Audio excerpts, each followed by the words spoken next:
Hay secretos que no quieren ser contados. Hay silencios que pesan más que la piedra. Hay manuscritos que sangran tinta y dolor. Esta noche no vamos a hablar de un crimen.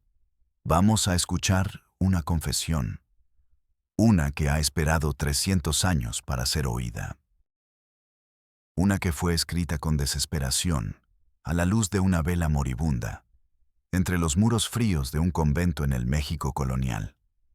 Una confesión que nunca llegó a su destinatario. Hasta ahora.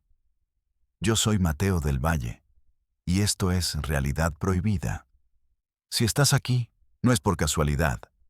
Es porque tu conciencia te trajo. Porque buscas entender las sombras que otros prefieren ignorar. No te pido que te suscribas para aumentar un número. Te pido que te quedes para ser un testigo. Para prestarle tus oídos a una voz que fue silenciada por el poder, por la fe, por el miedo. Dale a la campana, no para recibir una notificación, sino para que suene por todas las almas que, como la de Sor Juana, murieron gritando en silencio. La historia de este manuscrito no empieza con un descubrimiento grandioso en una bóveda secreta. Empieza en el olvido, en una caja de cartón gris, con una etiqueta amarillenta que decía Miscelánea devocional, siglo XVIII. Sin catalogar. La caja llevaba 40 años en el sótano de la biblioteca de una universidad. Un cementerio de papeles sin importancia. Nadie la había abierto. A nadie le había importado. Hasta que llegó él, el doctor Elías Serrano, un historiador. Un hombre silencioso, casi invisible. De esos que prefieren la compañía de los muertos a la de los vivos. Su especialidad era la vida conventual, los textos religiosos, las pequeñas historias que la gran historia olvida. Elías no buscaba tesoros, buscaba ecos, fragmentos de vidas. Abrió la caja. El olor a polvo y a tiempo estancado llenó sus pulmones.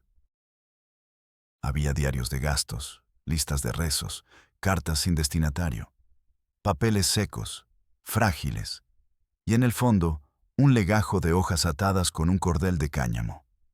La caligrafía era elegante al principio, firme, la de una mujer educada. Hablaba de Dios, de la vocación, de la paz encontrada entre los muros del convento de Santa Brígida. Un diario espiritual más, aburrido incluso para Elías. Pero a mitad del manuscrito, algo cambiaba. La tinta se volvía más oscura, más densa, como si estuviera mezclada con algo más. La caligrafía se rompía, las letras se volvían puntiagudas, desesperadas. Ya no era un diario, era un grito, un aullido atrapado en el papel. El título oculto, escrito en la última página, con una letra temblorosa, lo decía todo. Mi última confesión, la que Dios no quiso escuchar. Elías sintió un frío que no venía de la humedad del sótano. Ajustó la lámpara de su escritorio y empezó a leer la verdad. Pausa. Sonido sutil de respiración. Me llamo Juana. Aunque aquí todas nos llamamos Juana, o María, o Inés, nuestros nombres mueren en la puerta. Como mueren nuestros pasados. Entré a este convento a los 16 años. Creía que entraba a la casa de Dios. No sabía que también era la casa del padre Ignacio. El padre Ignacio, el confesor del convento, en Minnesota. Un hombre descrito en los archivos oficiales como un pilar de la comunidad. Venerado. Respetado. Casi un santo para la sociedad virreinal. Su retrato, que Elías buscaría después, mostraba unos ojos pequeños y brillantes. Una sonrisa piadosa. Las manos juntas, como en oración perpetua. El manuscrito de Juana pintaba un retrato diferente. El padre llegaba cada martes. Su voz era suave, como terciopelo. Nos hablaba del amor de Dios, de la entrega total, de la pureza del alma. Al principio, Sus palabras eran un bálsamo, un consuelo en la soledad de la celda. Luego, sus bendiciones se volvieron privadas. La primera vez fue en el confesionario. Una reja de madera los separaba, pero su voz la atravesaba. Hija mía, tu fe es especial, pura. Dios me pide que te dé una bendición distinta. Su mano apareció por la ventanilla, no para darle la absolución. Le rozó los dedos. Siente la gracia divina, hija. Juana sintió un escalofrío. Pensó que era el éxtasis, el fervor religioso. Se culpó por el temblor, por la confusión. Era solo una niña. ¿Cómo iba a entender que el depredador siempre se viste de salvador? La siguiente vez no hubo reja. La llamó a la sacristía. Para una oración especial, dijo. La habitación olía a incienso y a cera vieja. Las velas proyectaban sombras danzantes en los muros de piedra. Arrodíllate, hija. Juana obedeció. Cerró los ojos, esperando la palabra de Dios. Sintió su aliento en la nuca, un aliento que olía a vino de consagrar, y a algo más, algo agrio, humano, su mano en su hombro, luego en su espalda, descendiendo. No temas, susurró él. Es la mano de Dios, que purifica tu cuerpo para que sea un templo digno. El cuerpo de Juana se congeló. El frío de la piedra del suelo subió por sus rodillas, por su espalda, hasta su alma. Quiso gritar, pero ¿a quién? Estaba en la casa de Dios, y el hombre que la tocaba era su representante en la tierra. El silencio de Dios, en ese momento, fue el ruido más fuerte que jamás escuchó. Pausa larga. Solo el sonido de una respiración contenida. Elías Serrano dejó el manuscrito sobre la mesa. Sus manos, normalmente firmes, temblaban. Se levantó y caminó hasta la pequeña ventana del sótano. Afuera, la vida del campus universitario seguía su curso. Estudiantes riendo. El sol de la tarde. Un mundo indiferente. Sintió una náusea profunda. El peso de un secreto de 300 años se le había instalado en el pecho. Volvió a la mesa. Tenía que seguir leyendo. Se lo debía a Juana. El horror no se detuvo ahí. Nunca lo hace. El abuso se convirtió en rutina, en un ritual macabro disfrazado de espiritualidad. Juana aprendió a disociar. Su cuerpo estaba en la sacristía, en el suelo frío. Pero su mente volaba lejos. Contaba las grietas del techo. Recitaba salmos en su cabeza. Trataba de encontrar a ese Dios que la había abandonado. Pero el verdadero infierno se reveló una noche. Juana no podía dormir. Un llanto ahogado venía de la celda contigua. La celda de Sorana. Una novicia aún más joven que ella. Silenciosa, asustadiza, con unos ojos que parecían haber visto demasiado. Juana se acercó a la pared. Pegó la oreja a la piedra fría.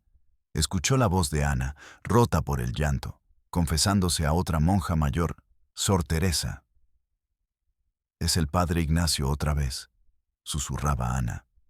«Dice que es mi penitencia, que debo ser obediente. Dice que así lo fue mi madre también». La sangre de Juana se heló. ¿Tu madre? «Component placement», preguntó la voz de Sor Teresa. «Sí», sollozó Ana. Él me lo confesó. Dijo que mi madre fue una de las hermanas de aquí, que yo soy su hija, que por eso debo ser especial para él, que es nuestro secreto. Incesto. No solo espiritual, entre un padre y sus hijas. Literal, biológico. Un ciclo de dolor que se extendía dentro de muros tenidos por sagrados. El padre Ignacio no solo sobrepasaba límites en su trato con feligresas, también habría sostenido conductas inadecuadas con su propia hija, nacida de un episodio previo que afectó a una religiosa. El convento no era un refugio, era una granja. Juana se apartó de la pared, corrió al pequeño lavabo de su celda y vomitó.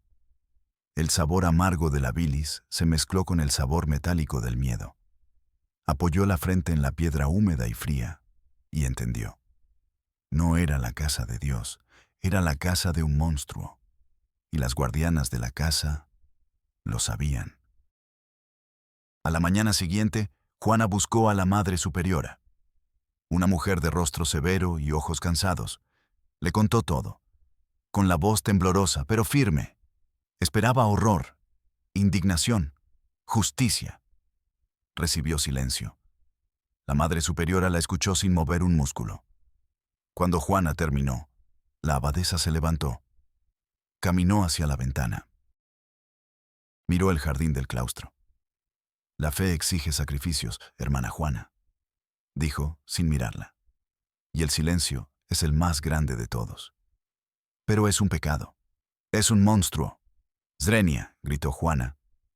La Madre Superiora se giró. Sus ojos no tenían compasión, solo un agotamiento infinito. El padre Ignacio trae donaciones generosas. Su familia es poderosa. Sus amigos son los oidores de la Real Audiencia. Uno de sus primos es calificador del Santo Oficio. ¿Entiendes lo que te digo, Juana? La amenaza no era velada. Era una pared de piedra. Una palabra tuya fuera del lugar. Continuó la abadesa, con una voz helada. Y no será él quien enfrente un juicio. Serás tú, por difamación, por histeria, por herejía. Te acusarán de estar poseída por el demonio para manchar el buen nombre de un siervo de Dios. Juana se quedó sin aire. Este convento, sentenció la Madre Superiora, sobrevive gracias a la reputación del Padre Ignacio. Su pecado es el precio de nuestra supervivencia. Ahora vuelve a tu celda y reza por el perdón de tus malos pensamientos. El sistema no estaba roto. Estaba diseñado así, para proteger al poderoso, para silenciar a la víctima, para convertir el horror en un costo administrativo. La supervivencia de la institución por encima del alma de los individuos. Las paredes del convento no eran para mantener el mundo fuera. Eran para mantener los secretos dentro. Juana entendió que no había escape. La única salida era la locura o la muerte, o la escritura. Empezó a robar pequeños trozos de papel, a fabricar tinta con hollín y agua, y a escribir, a escondidas, de noche. Cada palabra era un acto de rebelión, cada frase un ladrillo que derribaba el muro del silencio. No escribía para ser salvada. Sabía que era demasiado tarde. Escribía para que algún día alguien supiera la verdad, para que su grito no se perdiera para siempre en la piedra. Esa noche, Elías Serrano no durmió. El manuscrito estaba sobre su mesa de noche. Sentía que lo quemaba, que le susurraba. Le había sido entregada una antorcha. Y ahora tenía que llevarla a través de la oscuridad. No era un académico estudiando un texto. Era un mensajero. El último mensajero de Sor Juana. A la mañana siguiente, con el manuscrito en su maletín, empezó su propia batalla contra los muros. Muros modernos. Hechos de burocracia, de corrección política, de indiferencia. Pero muros, al fin y al cabo. Su primera parada fue el despacho del director de su departamento, el doctor Armenta, un hombre de traje impecable y sonrisa profesional. Elías le explicó el hallazgo, le mostró las transcripciones de las partes más brutales. Armenta leyó. Su sonrisa se desvaneció, se reclinó en su silla de cuero. Juntó los dedos, imitando sin saberlo al padre Ignacio del retrato. Elías, dijo, con un suspiro, esto es dinamita. Hay que publicarlo, dijo Elías.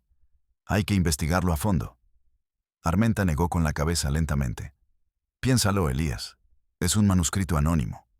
Sor Juana, había miles. No hay forma de probar que esto es real. Podría ser una ficción, una fantasía morbosa de una monja desquiciada. La caligrafía, los detalles, el lenguaje, todo es consistente con la época, replicó Elías. Es real, lo sé. Saber no es probar, dijo Armenta. Su tono se volvió frío, corporativo. Si la universidad publica esto sin una corroboración absoluta, nos exponemos a un escándalo monumental. La Iglesia nos crucificaría. Grupos conservadores pedirían mi cabeza. Perderíamos donaciones. ¿Entiendes el riesgo? Elías se quedó mudo. Esto no es historia, Elías, concluyó Armenta. Es un problema que no necesitamos. Mi consejo oficial es: catalógalo como texto devocional anónimo de origen incierto. Y déjalo. Archívalo. Por tu bien y por el de la institución. Elías salió del despacho. El pasillo de la universidad, normalmente un lugar familiar, le pareció ajeno, hostil. Las palabras de Armenta eran las mismas que las de la Madre Superiora, solo que vestidas con un traje moderno. Proteger la institución, evitar el escándalo. El silencio sigue siendo el sacrificio más importante. El maletín en su mano pesaba 1 tonelada. No se rindió. Fue al Archivo General de la Nación. Si el padre Ignacio era tan importante, debía haber registros. Pasó días enteros revisando legajos polvorientos, buscando cualquier mención a un padre Ignacio en el convento de Santa Brígida en el siglo XVIII. Un archivero anciano, con la paciencia de quien ha visto pasar siglos de papel, intentó ayudarlo. Padre Ignacio de la Cruz, me dice, murmuró el hombre, masticando el extremo de sus gafas. Hijo, en el virreinato había docenas, era un nombre común, como llamarse Juan Pérez hoy. Necesito un segundo apellido, una fecha de nacimiento, una parroquia específica.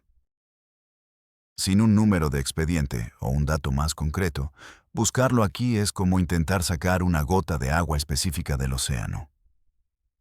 Elías le enseñó la transcripción del manuscrito. El archivero la leyó por encima. Suspiró.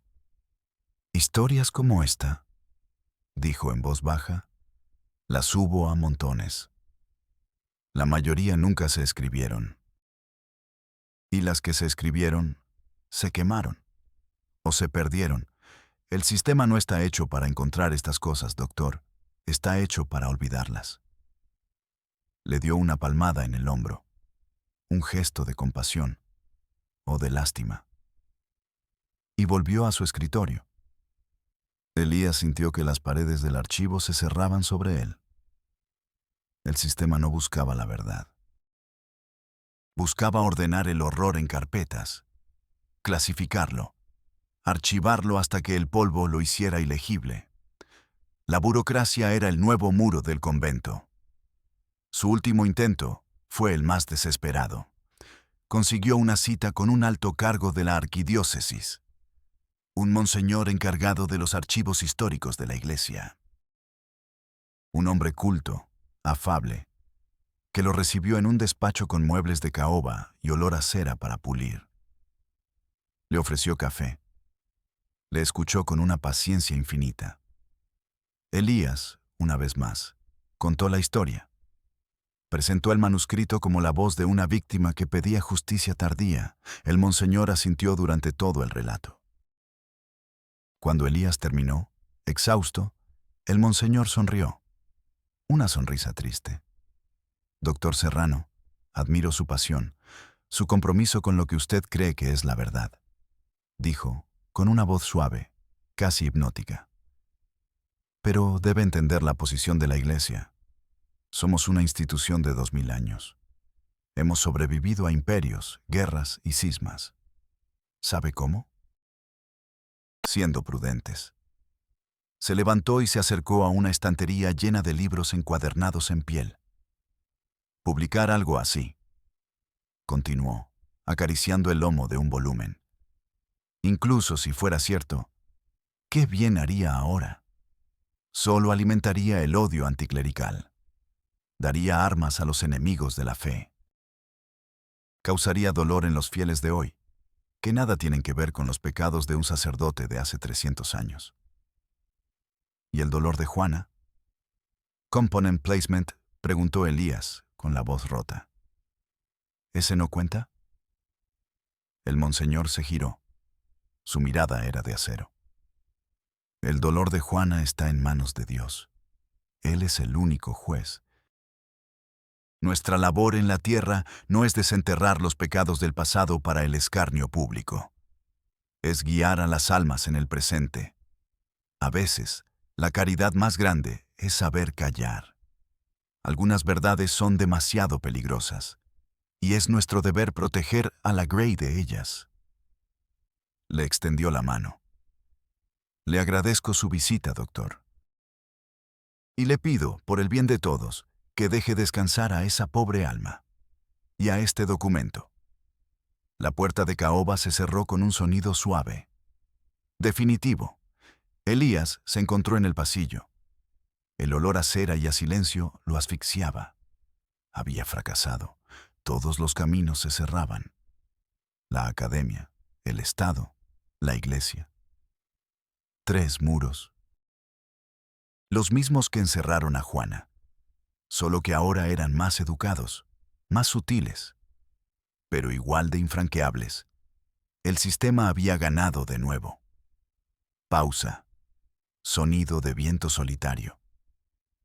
¿Qué haces cuando la verdad que llevas en las manos es una brasa ardiente que nadie quiere tocar? ¿La sueltas? ¿Dejas que se enfríe y se convierta en ceniza, como todos te dicen que hagas? ¿O te aferras a ella, aunque te queme hasta los huesos? Elías Serrano volvió a su pequeño apartamento. Se sentó en su escritorio. Miró el manuscrito, el grito de Juana, y tomó una decisión. No podía publicarlo en una revista académica. No podía validarlo en un archivo oficial. No podía obtener justicia de la iglesia. El sistema le había cerrado todas las puertas. Así que decidió patear la puerta. Escaneó cada página del manuscrito, con un detalle obsesivo. Cada mancha de tinta, cada rotura del papel. Creó un archivo digital. Y de forma anónima, se lo envió a un colectivo de periodistas de investigación independientes, de esos que viven en los márgenes, los que no le deben lealtad a ninguna corporación, a ningún gobierno, a ninguna iglesia. En el correo, solo escribió una línea. Su nombre era Juana. Escúchenla. Luego, borró todo rastro de su ordenador. Unas semanas después, lo despidieron de la universidad. Recortes de presupuesto, le dijo Armenta, sin mirarle a los ojos. Elías no dijo nada. Recogió sus pocas cosas en una caja de cartón, la misma clase de caja donde encontró el manuscrito. Un ciclo que se cerraba. La historia de Juana no terminó con un juicio. No hubo disculpas póstumas ni monumentos. El horror del pasado rara vez encuentra justicia en el presente. Pero algo cambió. El silencio se rompió. Su historia, publicada en un portal online, se hizo viral. Fue leída por millones de personas. Generó un debate feroz. Obligó a la iglesia a emitir comunicados evasivos. Hizo que otras universidades abrieran sus archivos olvidados. El grito de Juana, finalmente, salió de los muros del convento y resonó en el siglo XXI. Elías Serrano perdió su carrera, su reputación, su vida tranquila, pero cumplió su promesa. No le dio justicia a Juana. Le dio algo quizá más importante. Le devolvió la voz. Y se aseguró de que, esta vez, el mundo entero la escuchara. Hay verdades que no mueren, solo esperan, pacientes, en el fondo de una caja de cartón, esperando a que alguien, un día, tenga el valor de abrirlas y el coraje de no volver a cerrarlas nunca más. Soy Mateo del Valle y nos vemos en la próxima Realidad Prohibida.